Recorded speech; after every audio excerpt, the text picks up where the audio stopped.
Assalamualaikum warahmatullahi wabarakatuh. Sebelumnya, izinkan saya untuk memperkenalkan diri. Nama saya Alisa Fitriani, saya dari kelas 9A.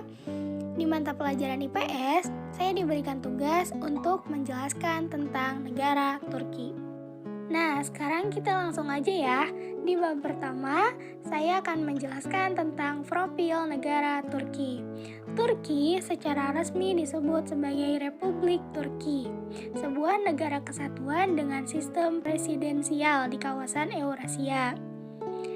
Secara astronomis, negara Turki terletak di antara 33 derajat sampai 43 derajat lintang utara dan 25 derajat sampai 45 derajat bujur timur. Luas wilayahnya 783,562 km persegi. Mata uangnya yaitu Lira Turki atau TRY. Masih membahas tentang profil negara Turki. Di sini ibu kotanya yaitu Ankara, ada gambarnya juga, serta nama pemimpinnya adalah Recep Tayyip Erdogan. Ya mungkin seperti itu penyebutannya, mohon maaf bila salah. Oke, sekarang kita lanjut di bab kedua, yaitu batas negara Turki.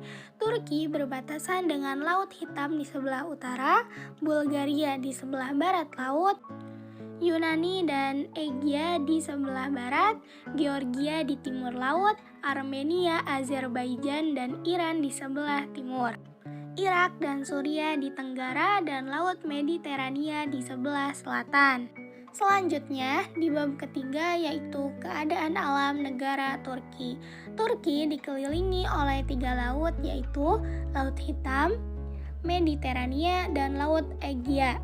Turki juga memiliki danau terbesar yaitu Danau Van. Nah, untuk gambar Danau Van di situ tertera gambarnya ya. Lanjut bab 4. Iklim negara Turki. Sebagian besar wilayah Turki berada di wilayah Mediterania dengan kondisi iklim yang cukup sedang. Sementara di daerah pesisir beriklim sejuk. Pedalaman daratan Anatolia memiliki iklim yang cukup ekstrim saat musim panas dan musim dingin dengan tingkat curah hujan yang terbatas. Nah, sekarang kita lanjut bahas ke bab kelima, yaitu keadaan penduduk negara Turki. Populasi Turki dilaporkan sebesar 84,7 orang minimal pada 2021. Rekor ini naik dibanding sebelumnya, yaitu 83,6 orang minimal untuk 2020. Data populasi Turki diperbarui tahunan dengan rata-rata 39,0 orang minimal dari tahun 1927 sampai 2021 dengan 95 observasi. Selanjutnya yaitu bab ke-6, keadaan pemerintah atau politik negara Turki. Turki adalah republik presidensial sejak 9 Juli 2018. Sejak didirikan sebagai sebuah republik pada tahun 1923, Turki telah mengembangkan tradisi kuat sekularisme.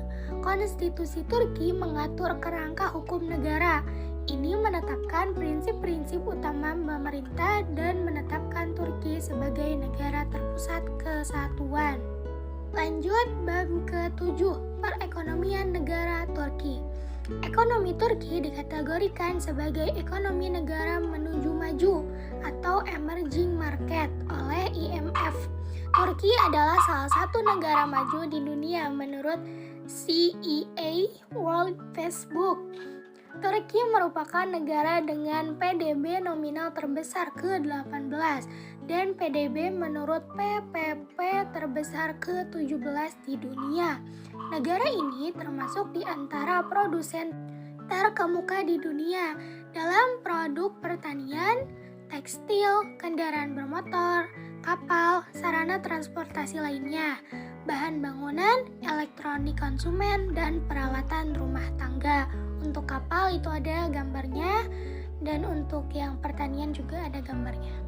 Nah, selanjutnya di bab ke-8 yaitu keadaan flora dan fauna di negara Turki. Yang akan saya jelaskan pertama yaitu flora. Flora Turki adalah vegetasi atau kelompok tumbuhan yang banyak dijumpai di wilayah Turki. Pada tahun 2000, sekitar 9.300 spesies tumbuhan vaskular diketahui tumbuh di Turki.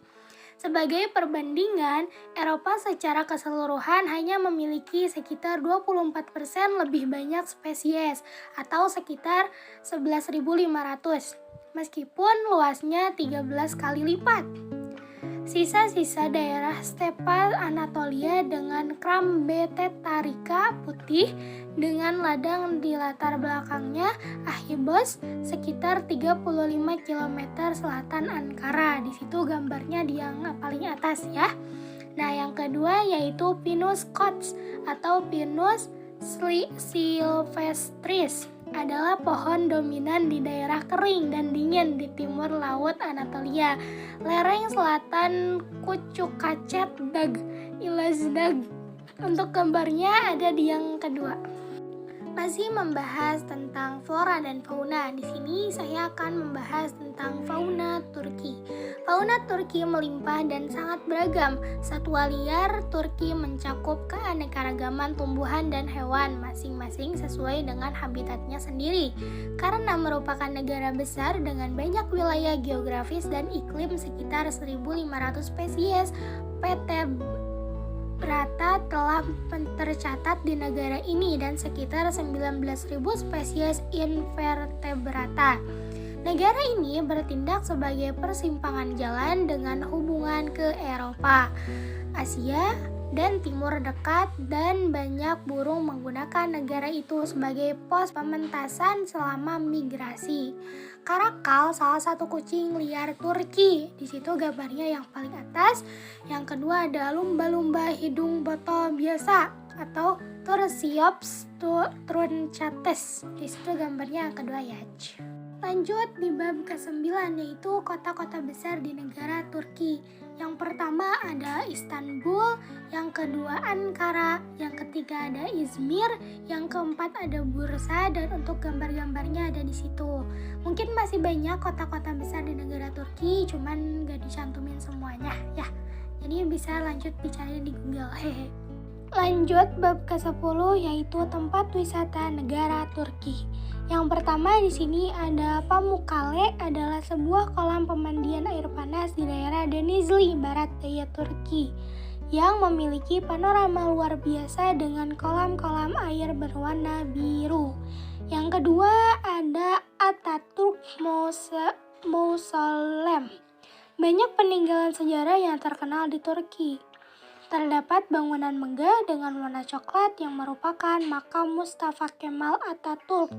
Ataturk Mausoleum Mustafa Kemal Atatürk merupakan tokoh penting bagi masyarakat Turki yang berjasa dalam membebaskan bangsanya dari penjajahan. Nah, yang ketiga ada Masjid Biru atau Blue Mosque. Adalah bangunan ikonik dari negara Turki dengan arsitektur megah dengan menara-menara tinggi dan kubah raksasa. Tempat ibadah umat Islam itu didesain oleh Sedefkar Mehmed Aga dan dibangun dari tahun 1609 sampai 1616. Pembuatan bangunan dengan gaya Timur Tengah dan Romawi tersebut merupakan perintah dari Sultan Ahmed. Alasan diberikan nama Masjid Biru adalah lantaran interior yang didominasi warna biru. Lanjut yang keempat yaitu Kapadokia, sangat terkenal hingga ke seluruh dunia. Tak heran ada banyak pengunjung dari berbagai negara yang akan mampir ke sini saat berada di Turki. Banyaknya balon udara yang terbang di atas tebing-tebing batu dan pegunungan menghasilkan panorama yang luar biasa indah. Lokasi tempat wisata ini ada di distrik kuno di bagian timur dari Anatolia. Tempatnya berada di dataran tinggi utara pegunungan Taurus. Bila ingin terbang bersama balon udara, harga yang ditawarkan beragam. Selain naik balon udara, ada tempat menarik yang bisa dikunjungi di kawasan ini seperti kota bawah tanah Derinkuyu, Kaymakli, dan Taman Nasional Goreme. Selanjutnya, berniat berwisata untuk melihat peninggalan sejarah di Turki, kamu bisa datang ke Efesus. Reruntuhan kota Romawi kuno. Ada banyak reruntuhan yang dulunya digunakan untuk perpustakaan hingga panggung tempat para gladiator bertarung. Lokasinya yang dekat dari Bandara Adnan Menderes atau sekitar 1 jam perjalanan saja, membuat tempat ini banyak dikunjungi wisatawan mancanegara. Meski hanya tersisa reruntuhan saja, masih banyak bangunan yang berdiri dengan kokoh walau tak utuh. Bersuah foto di tempat ini pun bisa sangat terlihat bagus. Lanjut, jika berkunjung ke Turki saat musim semi pada bulan April, jangan lupa untuk datang ke Taman Tulip Emirgan. Pengunjung akan bisa melihat hamparan bunga tulip seluas ratusan hektar dengan warna-warna serta jenis yang berbeda. Letak taman ini berada di distrik Seriyer, Istanbul, dan merupakan taman umum terbesar di negara itu. Nah, di bab terakhir yaitu bab ke-11, hubungan diplomatik Indonesia dengan Turki. Hubungan diplomatik antara Indonesia dengan Turki pada umumnya penting karena sama-sama merupakan negara dengan penduduk mayoritas muslim juga, negara demokrasi modern. Kedua, negara berperan sebagai contoh bagaimana Islam dan demokrasi bisa hidup bersama dan maju. Hubungan diplomatik telah dibangun sejak 1950.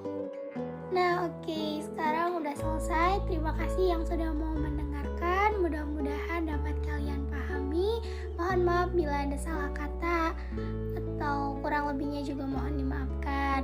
Sampai ketemu di video selanjutnya. Assalamualaikum warahmatullahi wabarakatuh.